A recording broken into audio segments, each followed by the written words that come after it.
imagine having the ability to save thousands of people? Many of us never think about how easy it is to help people, whether it is because of school, work, or just other things happening in our lives. I am just like you all that way. I never realized how easy it could be to help so many other people. What if one day you're driving home from dinner and all of a sudden you swerve off the road to try to miss an animal and get into a horrible car accident? How would you feel if you needed blood when you got to the hospital and there was none for you to have? We never know when we will need blood or when someone around us we know will need that blood. Through a lot of research and having donated blood, I have acquired knowledge about how important it is to donate blood. Today I will be talking about the huge need for blood, the process behind donating blood, and the benefits of giving blood. I hope you all realize the pros of donating and to help save people's lives.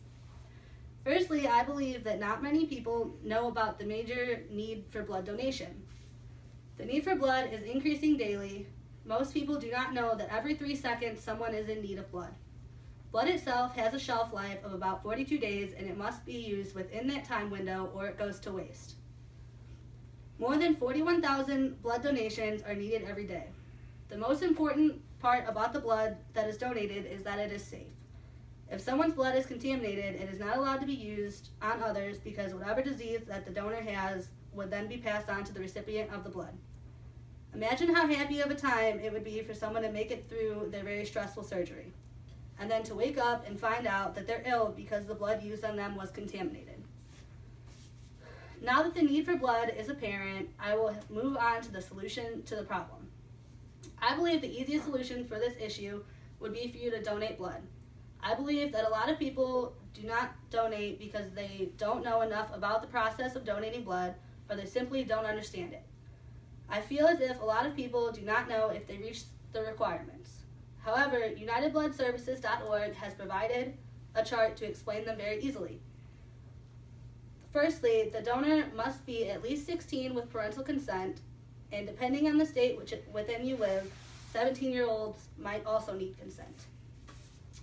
Donors must weigh at least 110 pounds, however, their height plays a key role as well. If a female is between the ages of 16 and 22 and weighs at least 110 pounds, you would think they've met all the requirements.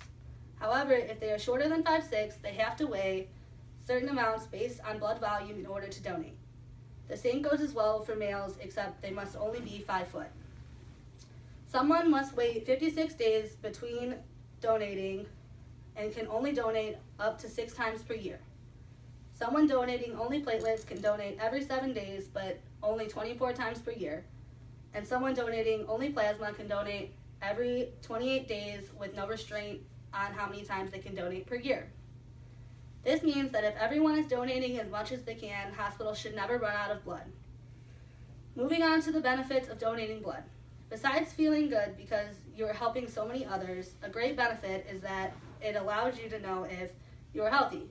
If you are eligible to donate, that means nothing is wrong with your blood and you have no diseases within your blood. Also, donating blood keeps the iron in your blood balanced. It could also help your blood to flow better. The American Journal of Epidemiology found that donors are 88% less likely to suffer a heart attack because their blood flows better within their heart. Then I know many people still have questions. Most people think, won't that hurt? And the truth is, it does not hurt for most people except for the pinch where the needle goes in. From my experience, the worst part about donating blood was how sore the incision point is. However, that's a small price to pay, in my mind, for how many people I helped after that. The next common question is, don't I need all of my blood? And the answer to that question is, our blood replenishes itself. According to mskcc.org, the blood itself takes about 8 weeks to replenish the red blood cells. However, the plasma or blood volume replenishes within 48 hours. Lastly, a lot of people are concerned about their own health. However, when donating, a trained professional collects your blood with new materials that are only used on you. Therefore, being concerned about contamination or being ill should not be a major concern for you. Now that I have presented a problem and a solution, think about how much you can impact someone's life. When we think of the scenarios that could involve our loved ones needing blood, we never think about what would happen if blood was not accessible for them when they needed it. For the first scenario I'm going to ask you to visualize, imagine if your best friend needed surgery because they got into a horrible car accident, but there was no blood for them to be used for them to have when they got to the hospital.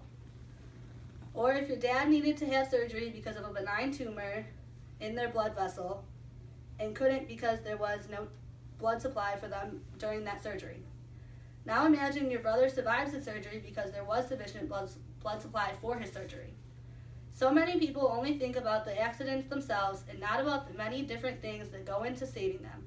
We all forget that blood plays a major role in surgeries and helping save many people. And without it, many people would not survive. So why is it we do not do more to help such a serious issue in our society? In closing, imagine how great you would feel knowing you donated blood and that blood saved someone's life.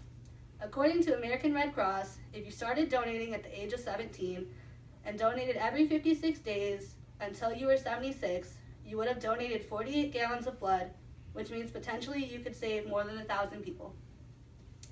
After learning about the need, the process of donation, and the benefits of donating, I strongly encourage you all to donate because you never know when someone you know or even yourself could need it.